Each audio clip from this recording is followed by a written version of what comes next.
Olá, sejam bem-vindos a mais um Entendendo a Bíblia. Se você ainda não é inscrito no nosso canal, aproveita agora, antes da gente começar aqui, para poder você se inscrever. Não perca tempo, já aproveita, dê o seu like aí, é uma forma de você já ir participando conosco, interagindo, tá bom? E nos ajudando a fazer com que esse canal seja ainda mais relevante e alcance mais pessoas. Ok, gente? Nós estamos estudando o livro de Atos dos Apóstolos e ainda estamos no capítulo 17. E hoje nós vamos dar continuidade então a esse capítulo. Numa breve recapitulação da aula anterior, é a aula de número 41, você pode procurar caso você não tenha participado, tenha visto, tá bom? Nós vimos que em Tessalônica, na capital da Macedônia, Paulo estava ali, Paulo, Silas, Timóteo, tá bom? Possivelmente também Lucas, porque ele se insere no contexto, nesse contexto, no livro de Atos. Ele que foi o escritor, então ele usa ali a primeira pessoa do plural, já destacando. Falamos isso em aulas anteriores. Então Paulo, devido a uma grande aceitação da mensagem que ele pregara ali em Tessalônica, um grande tumulto acontece, uma turba se levanta para buscar alcançar Paulo e os seus amigos, pois estava pregando uma mensagem que não era aceitável no contexto romano que eles estavam vivendo, até porque anunciava Jesus como um rei e César jamais poderia aceitar. Então, com esses argumentos, eles procuram alcançar, inclusive vão até a casa de Jason, onde Paulo estava hospedado, e inclusive arrebata Jason e os irmãos que certamente estavam, porque ali na casa de Jason possivelmente já acontecia a igreja, né, as pessoas que Paulo já tinha alcançados na fé. Então os irmãos de Tessalônica que fez? Envia Paulo e Silas para uma cidade vizinha chamada Bereia. Essa cidade ficava distante de Tessalônica, cerca de 80 quilômetros.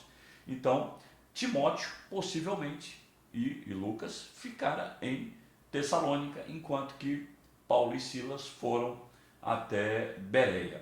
Bom, os bereanos, claro, os que faziam parte da cidade de Bereia, os bereanos, eles receberam a palavra de Deus com tanta avidez e com muito zelo. Zelo por quê? Avidez porque eles estavam com muita fome de Deus. Zelo porque eles recorriam à palavra do Antigo Testamento. Eu fiz assim, mas na verdade eram rolos, né, pergaminhos, e eles então procuravam ver se tudo que Paulo estava afirmando, se realmente, de fato, estava nas Escrituras. Esse era o zelo, e tanto é que os bereanos se tornou conhecido nos nossos dias exatamente por aquelas pessoas que são zelosas. E aí o que aconteceu? Muitos judeus e gregos, inclusive destaque aqui mulheres importantes na cidade de Bereia, creram no Senhor. Creram no Senhor. E aí o que aconteceu? Aquela mesma turba de Tessalônica, aquela mesma multidão lá de Tessalônica, descobriram que em Bereia Paulo estava pregando e a coisa estava acontecendo do mesmo jeito. Eles foram lá para poder causar nessa cidade a mesma agitação que causara em Tessalônica. E aí esse fato culmina na condução de Paulo pelos irmãos para o litoral, né, com o objetivo de entrar em algum navio e irem para uma cidade mais distante. E Silas e Timóteo, porque aí Timóteo veio para Bereia, eles dois permaneceram em Bereia, enquanto que Paulo foi levado para a cidade, foi encaminhado para a cidade de Atenas. E aí tinha que ser de navio, não dava para poder ir a pé uma vez, quer dizer, que dava porque eles andavam longas distâncias, mas eram 480 quilômetros. Ele sai, desce até Atenas, uma das últimas cidades ali daquela região da Grécia, né? Então, Paulo agora, uma vez em Atenas, ao caminhar pelas ruas, claro, ele não foi lá para fazer turismo, era uma cidade conhecida pela intelectualidade, afinal de contas, foi nessa mesma cidade, nessas mesmas ruas que ele percorreu, que também percorreram vários anos atrás, Sócrates, Platão, Aristóteles, grandes filósofos, então, dessa época de ouro de Atenas, né? Que foi mais ou menos nos idos de 400 a 200 anos antes de Cristo. O ano 400 e 200 antes de Cristo foi o período que esses filósofos, eu estou falando por alto, que esses filósofos viveram, né? E Paulo, então, caminhando ali por essa cidade de grandes pensadores, Paulo fica indignado, porque ele vê ali uma grande quantidade de ídolos espalhados naquela cidade. Aonde ele ia, ele via ídolos, né? Então, na sinagoga, era o costume de Paulo, ele chegava numa cidade, você já sabe disso, e ele logo ia para a sinagoga. Então, na sinagoga, ele pregava aos sábados, mas a sede de Paulo de continuar pregando o evangelho era tanta que ele não se conformou apenas em pregar na sinagoga, mas ele aproveitou um costume que já existia naquela cidade, desde a época de Sócrates, né, que pregavam nas ruas, né, pregavam nas praças principais, inclusive tem a praça principal é conhecida por Ágora, que era exatamente o local de discursos, de debates filosóficos, né? E Paulo então utiliza desse princípio que ele já existia entre eles, e ele também, então, todos os dias na praça principal, Paulo procurava estar ali anunciando o evangelho de Jesus. Claro, ele não debatia, ele não usava o mesmo sistema de Sócrates, mas ele proclamava, ele declarava, né? A expressão aí é querigma no grego, ele declarava, ele proclamava o evangelho. E ali, nas suas andanças, nas praças, ele encontrou alguns grupos de filósofos. A Bíblia registra aí que são os epicureus e os estoicos, né? E você pode ver a aula passada, eu dou uns detalhes um pouquinho mais sobre esses grupos. Eles então ouviram Paulo anunciando a respeito de Jesus e também a respeito da ressurreição. Inclusive, na aula passada eu fiz um pequeno comentário que eles achavam que ele estava anunciando dois deuses, um chamado Jesus e o outro chamado ressurreição. A princípio foi bem assim, mas você pode recorrer à aula passada para você ver melhor. Vamos lá, eu parei então no versículo 18. Vamos dar início agora à nossa releitura do livro de Atos dos Apóstolos, no versículo 19 do capítulo 17. Quero pedir também, se você está acompanhando, que você tenha uma caneta na sua mão agora, porque eu vou citar algumas referências, e hoje, excepcionalmente, nós não temos aquela condição de estar postando o versículo para poder você analisar. Estamos com algumas dificuldades técnicas aqui hoje, tá bom? Mas você anota aí para poder você dar seguimento. Claro que você pode também recorrer, porque vai ficar gravado, você vai poder recorrer também a hora que você quiser, tá bom? Vamos lá. Versículo 19. O texto diz assim: então o levaram a uma reunião do Areópago, onde lhe perguntaram: podemos saber que novo ensino é esse que você está anunciando? Entenda que foram os filósofos que levaram, desses dois grupos que eu citei, que levaram a Paulo até ao local específico onde tinha julgamentos.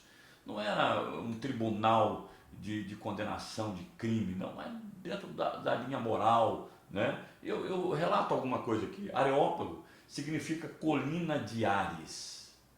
Ares era o deus grego do trovão e da guerra. O mesmo equivalente no meio romano como Marte, né? O deus Marte para os romanos era o mesmo Ares dos gregos, né? O Areópago, antigamente, queridos, como eu já sinalizei, era um local de reunião do tribunal, do concílio do Areópago. E em tempos anteriores, inclusive, o concílio ele governava a cidade né, de Atenas. Todas, na verdade, todas as cidades, estados gregos, tinha um local onde o concílio se reunia e assim se dava o governo dessas chamadas cidades-estados da Grécia. Mas já nos tempos do Novo Testamento, o Areópago detinha autoridade somente em questões de religião e em questão moral, ou seja, não era um tribunal para se decidir sobre tudo, mas apenas sobre essas questões. Tanto é que não tinha uma ideia de condenação, mas no sentido de perquirir, de extrair de quem estava anunciando, pregando aquela novidade, o conteúdo. E era algo assim que era preciso arguir, né? Então foi o que aconteceu. Certamente, então, essa reunião que eles estavam aqui se tratava de uma sessão pública e não necessariamente tomando uma questão de um processo jurídico. Não, era uma reunião pública, todos poderiam estar ouvindo aquele debate, né? Versículo 20. Você está nos apresentando algumas ideias estranhas e queremos saber o que elas significam. Então, foi dado a Paulo então a oportunidade para ele declarar as suas convicções. Paulo então aproveitou para anunciar com muita liberdade, com muita clareza, o Evangelho de Jesus. O auditório reconheceu então que Paulo estava ensinando coisas novas, coisas que eles nunca haviam ouvido antes e queriam saber o significado de tudo aquilo. Então eles prosseguem, versículo 21 e 22. Todos os atenienses e estrangeiros que ali viviam não cuidavam de outra coisa senão falar ou ouvir as últimas novidades. 22. Então Paulo levantou-se na reunião do Areópago e disse: Atenienses, vejo que em todos os aspectos vocês são muito religiosos. Quando Paulo dirige aos atenienses presentes naquela reunião e os chama de religiosos, a palavra é a mesma para supersticiosos. Religiosos ou supersticiosos. Era a mesma palavra grega para uma e para outra. O contexto é que diria o que significava, qual das duas. Essa palavra é no grego, então ela podia ser usada tanto para congratular como para criticar. Isso dependia então da pessoa que estava usando essas palavras, incluir essas palavras no mesmo círculo de indivíduos a que se referiam, né? Então os atenienses, por exemplo, não saberiam qual sentido deviam entender antes de Paulo continuar. No presente contexto, queridos, fica claro que Paulo queria adotar tons religiosos, elogiosos, desculpe. Ele estava, na verdade, elogiando os atenienses pela sua religiosidade, a fim de chamar a atenção deles para o que ele iria dizer, né? Então, Lucas escreve aqui, de tal forma, a ponto de seus leitores receberem ou perceberem a ironia da situação. É como se Paulo, ao invés de dizer assim, eu sei, atenienses, que vocês são tão religiosos, como isso é legal e tal. Não, é como se Lucas estivesse dizendo que Paulo disse assim, atenienses, como vocês são supersticiosos. Entende? Então, na verdade, eu acredito que Paulo estava querendo dizer, querendo chamar a atenção deles com um elogio para que então pudesse ser ouvido naquela exposição que ele estava para falar a respeito do Deus verdadeiro.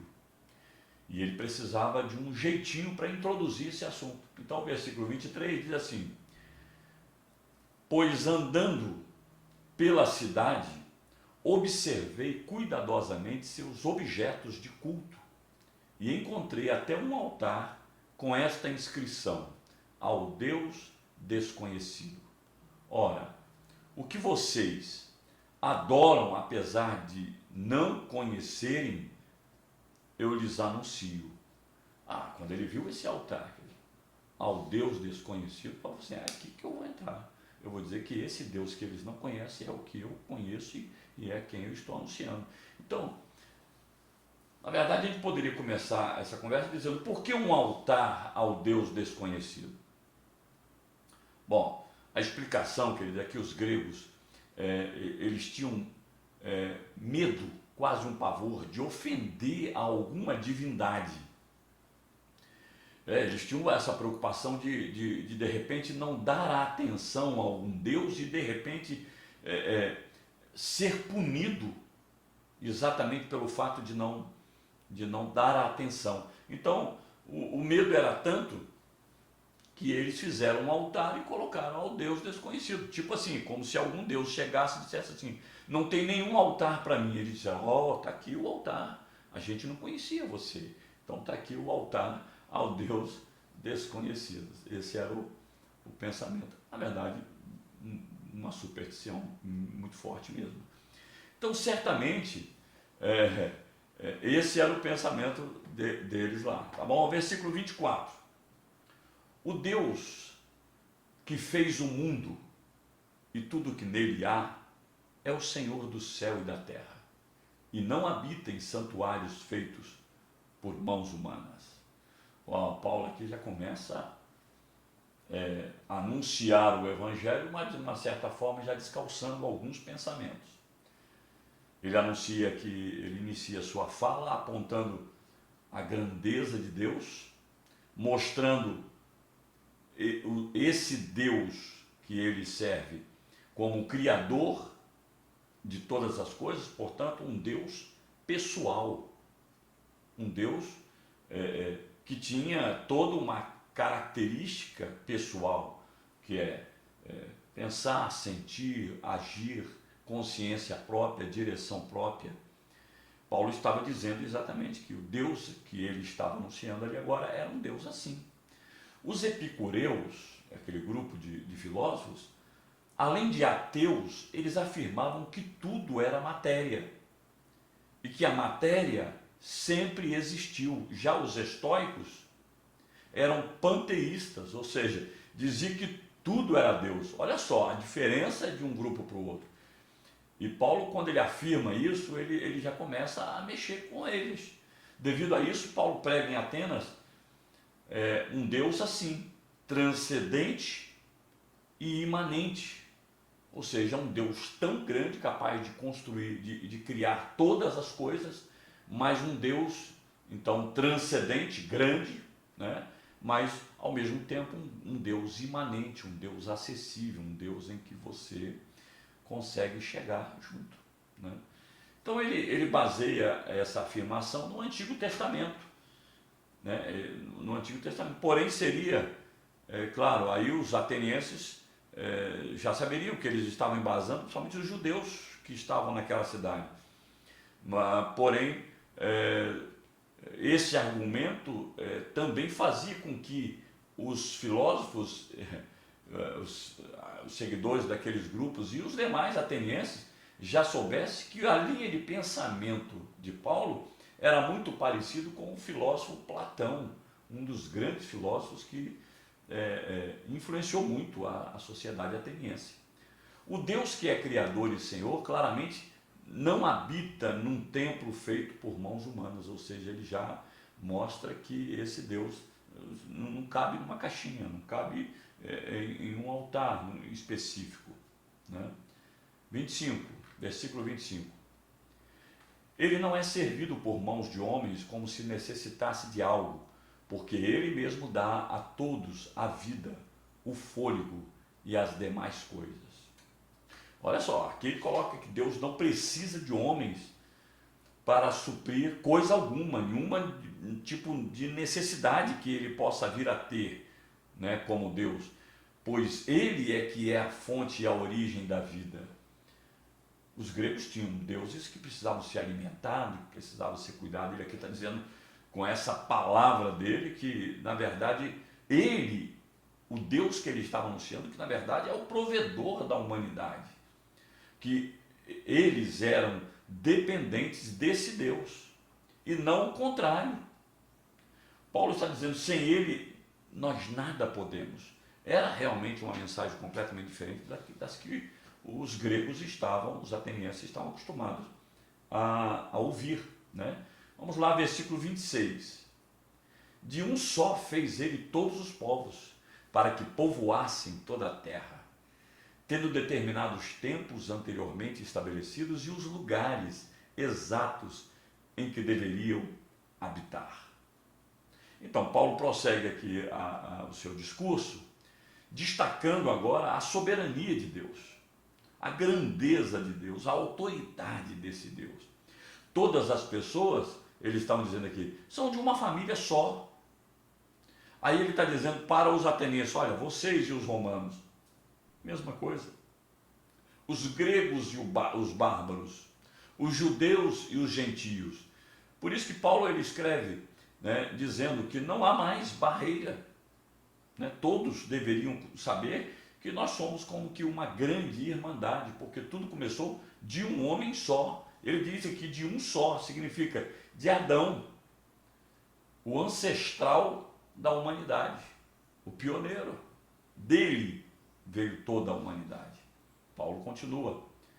Ele planejou, dizendo que Deus planejou esse tempo exato em que as nações terão a sua ascensão e terão a sua queda. Ou seja, o domínio está todo nas mãos de Deus. É Ele quem senta no trono e é Ele quem governa todas as coisas. E ele diz que ele planejou também a área específica que cada nação deveria ocupar no planeta. Ele é o Deus que planejou tudo, que as coisas não eram deixadas ao acaso, não, como se muitos afirmam, da matéria surgiu tudo como uma obra do acaso. Não, havia uma mente criadora que planejou todas as coisas, e que o Deus a que ele servia era assim. E isso é exatamente como pensavam os epicureus. E ele então harmoniza o pensamento com um desses grupos. Paulo então enfatiza que Deus está acima de tudo, que Deus está acima de todos, acima dos deuses, do panteão grego, que é essa quantidade de deuses que os gregos tinham, que estava acima de César e que estava acima do Estado. Falar isso naquela época, no meio em que o Império Romano é que dominava o mundo da época. Paulo foi ousado, mas ele, como um cirurgião, deu corte reto, um corte certo.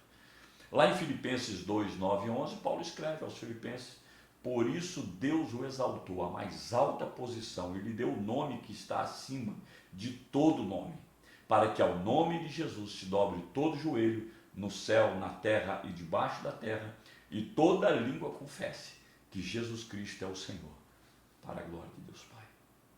Era isso que Paulo estava afirmando lá em Atenas, mostrando que o Deus a quem ele servia é o Senhor da história, é o Senhor da igreja, é o Senhor do universo. Versículo 27. Deus fez isso para que os homens o buscassem e talvez, tateando, pudessem encontrá-lo, embora não esteja longe de cada um de nós. Paulo, quando fala isso, ele mostra o propósito de Deus em tudo isso. E ele mostra que os homens, que o objetivo dele é que os homens busquem a ele, na esperança de entrar em contato com ele e de achá-lo. E que a condição do homem era trevas, por isso ele usa o termo tateando, né? Quando você anda em um local escuro, onde você precisa tatear para saber o caminho que você deve trilhar. Eu faço isso quase todas as noites quando levanto de madrugada, para beber uma água, alguma coisa assim. Eu tenho que sair tateando para saber. Aí ele está dizendo, assim caminha a humanidade, em trevas, mas que tateando pode encontrar com o Senhor. Vamos lá, versículo 28 diz assim: pois nele vivemos, nos movemos e existimos. Como disseram alguns dos poetas de vocês, também somos descendência dele. Olha a capacidade de Paulo em entender a necessidade daquele povo e como que eles poderiam dar crédito na sua palavra. Ele cita então alguns poetas que era conhecido de todo o ateniense.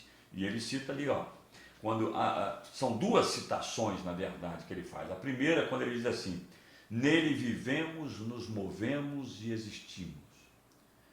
Quem disse isso foi o poeta cretense Epimênides,